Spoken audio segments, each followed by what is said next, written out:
And give ED and Zviganda a few days in this chaos. They are going down soon. Killer Zivhu says. Right. Quite a lot is happening. Like I was saying in the other show, tripa duze zvinotyisa from the day, the D-Day. Pane ronzi D-Day ratakamirira yekuti zvinhu zviitike and zvinhu zviri kuzoitika. And this time around, those smiles that you are seeing very, very soon are going to turn into tears. Life is not a straight line. I've always said that. Life is not a straight line. Some people that you may think would say they can never be touched. As we continue to intercede and pray for the nation of Zimbabwe, we are fortunate that besides maybe getting information of what is happening in Kone Uko, we are also getting inspired in the inspiration and knowledge and wisdom that comes from the Spirit of God as we intercede. In many different ways.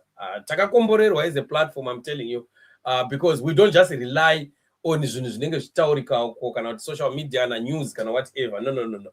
We do have a word that comes from above. And that one is a sure word. Aina kwarinoenda iroro. Iroro harina kwarinoenda. Iroro hakuna anoriba, hakuna anorimisa. So I do agree with what Killer Zivhu is saying here.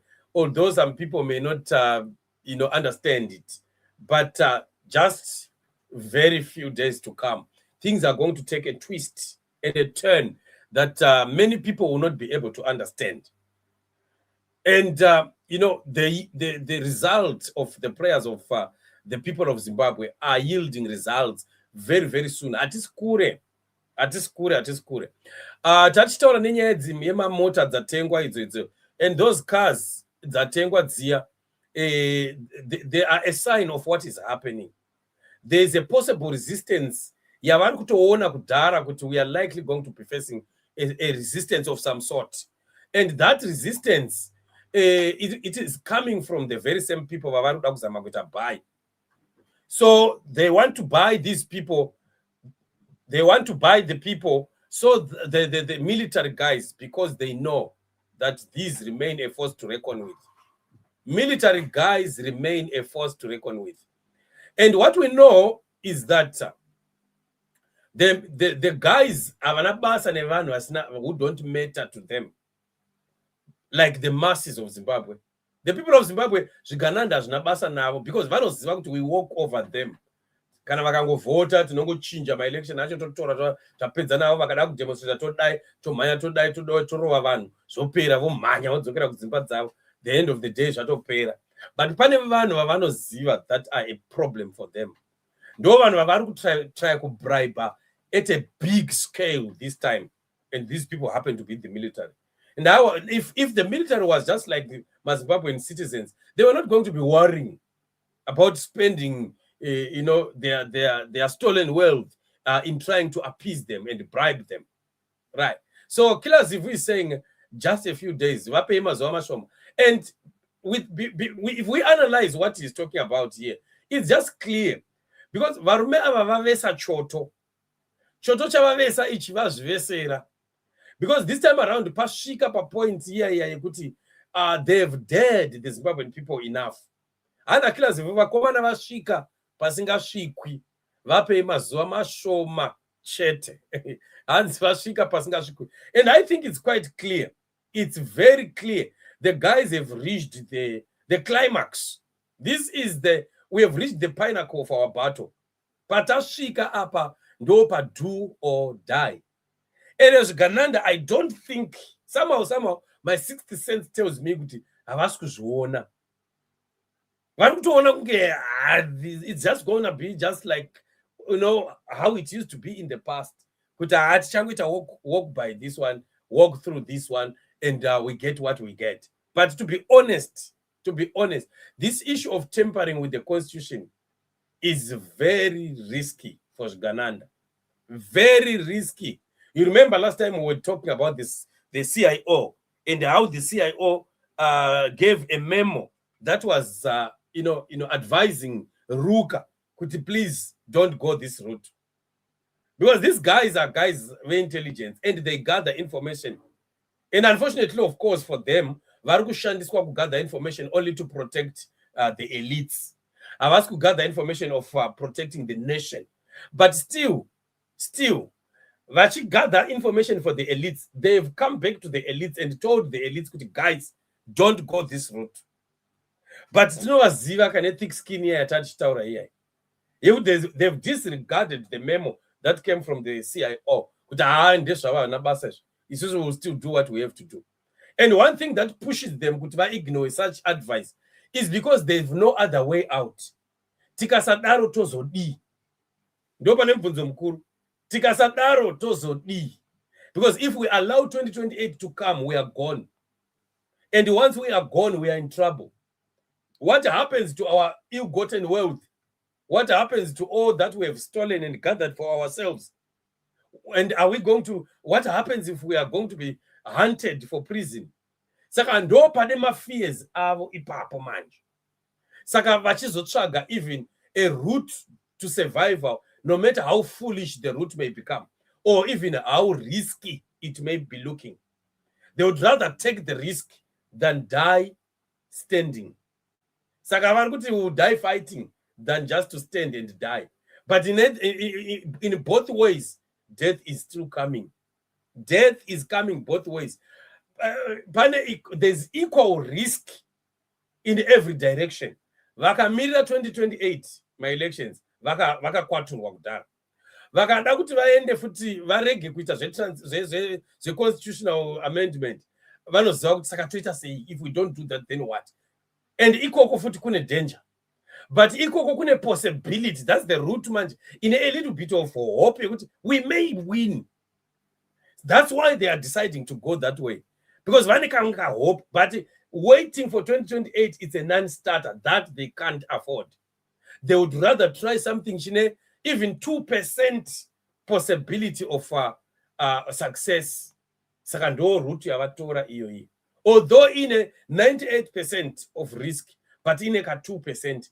Yekumira 2028 haina kana ka percent. Vanozoti kukwapaidzwa chete. And we cannot afford to rig elections again in 2028 the way we did in 2023. Saka ndo pane hondo yacho yese ipapa. Saka iti kutaura kuti iyi varume iyi do or die. Azvimborevi kuti Zviganda havazivi risk irimo, vanoiziva. That's why they are buying those cars. Vachiisa $1 million aside for each and every member of the ZDF bosses. Right. But like I was saying during that time, vanogona kudzitora futi mota dzine mari vagokudzinganisai futi. Because vanoziva kuti okay, kutora mari nemota idzodzo from Zviganda hazvitipi safety isusu mabosses ZDF. Hazvitipi safety, does not guarantee our safety, because in the event yekuti Zviganda zvazongodonawo nokudona kwazvo, these guys will still be wanted with ZDF. Saka they are all ZDF who inoda to prepare for their exit. Kuti vave all comfortable, vave safe, vabude mu government vachiziva kuti tasiya government iri kuti respect isingazotiteveri nemhosva dzedu. And part of the negotiations vanenge vachiita when they call for the round table discussion that involves citizens of Zimbabwe is their safe way out and a guarantee of their protection. Ndo zvavanenge vachitoda. But vakatora mota nemari yezvigananda hazvigarantii safety yavo, because the survival yezvigananda futi kwavari kuenda uko kwakangooma. The possibility of Zviganda kungozodona futi inongovepo. Saka you can take the car today, but still safety is not guaranteed. But if you go the route of bringing Zimbabweans to the negotiating table as ZDF bosses, that can give a guarantee yekuti hatishateverwi nekuti navo vane maskeletons avo in the cupboards. But Zviganda cannot guarantee their safety. Saka ndo pane dilemma. Ndo pane dilemma hombe ipapapo. Right. So the idea yekuti ma-African presidents ane problem yekuramba kuzobva papower.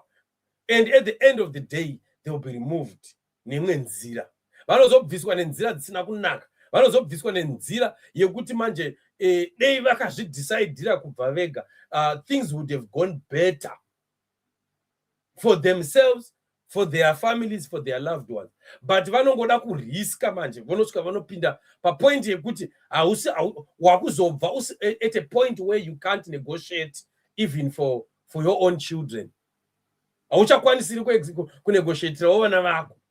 Unlike when you do it on your own, vanhu vanokwanisa kunge vanokoteerera more than kuzoti wakutiza. You know that negotiating when you are running away inonetsa. It would need kuchinegotiate uchine power mumaoko ako kuti guys, okay, I'm ready to do this, I'm ready to go this route, but chindi ashwai up and up and up. You see, so Barack Obama spoke about African leaders ne hudofo hwavo hwokusada kubva and zvinozonetsa eventually and what it causes eventually. So I think the words that Barack Obama spoke to the African presidents, very, very important, and I wish they had wisdom enough to listen to such kind of advice. I think let's just listen to the video of Barack Obama when he addressed the African Union leadership. Africa's democratic progress is also at risk when leaders refuse to step aside when their terms end. Now,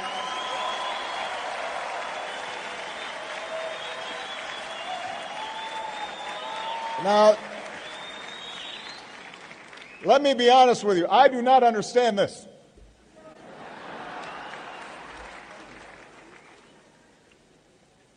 I am in my second term. It has been an extraordinary privilege for me to serve as the President of the United States. I cannot imagine a greater honor or a more interesting job. I love my work. But under our Constitution, I cannot run again. I can't run again. I actually think I'm a pretty good president. I think if I ran, I could win. But I can't.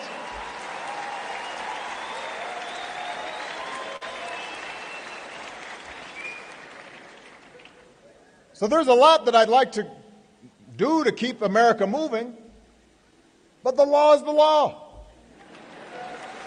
And the law is the law. And no one person is above the law, not even the president.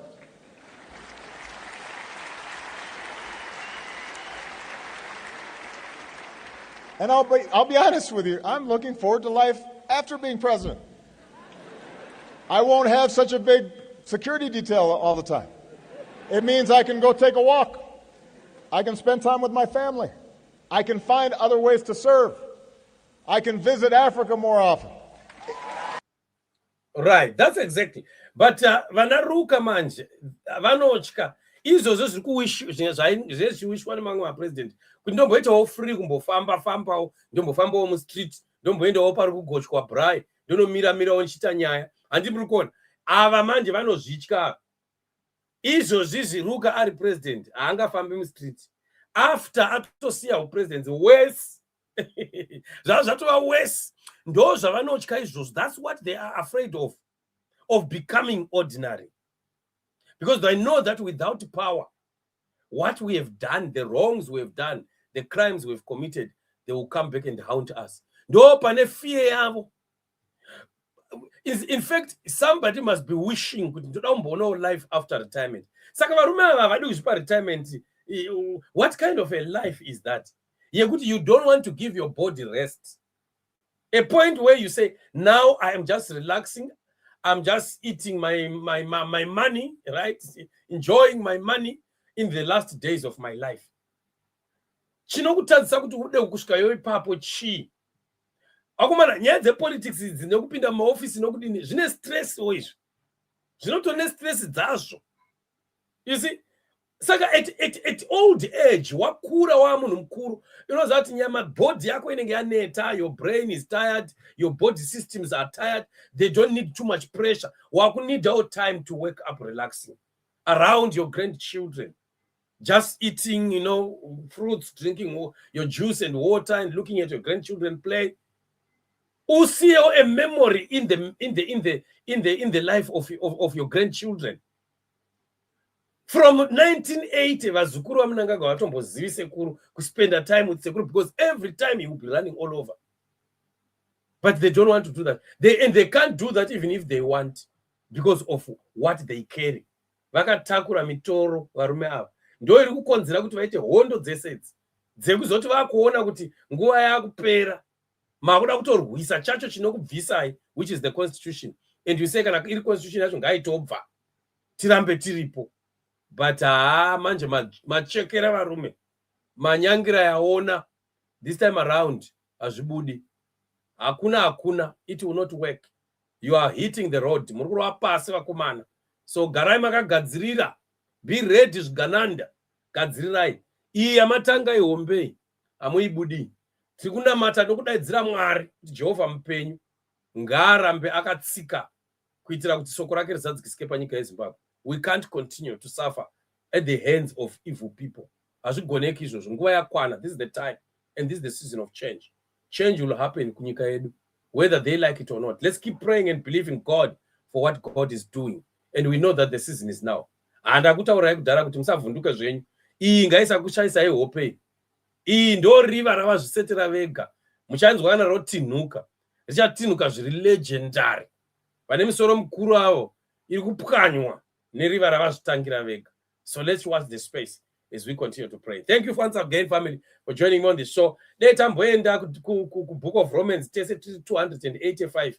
I would thank God so much for you. Vasati vambouya kumabook of mabooks edu nekwatiri kumboita study the word of God. Imbouyawo nhasi.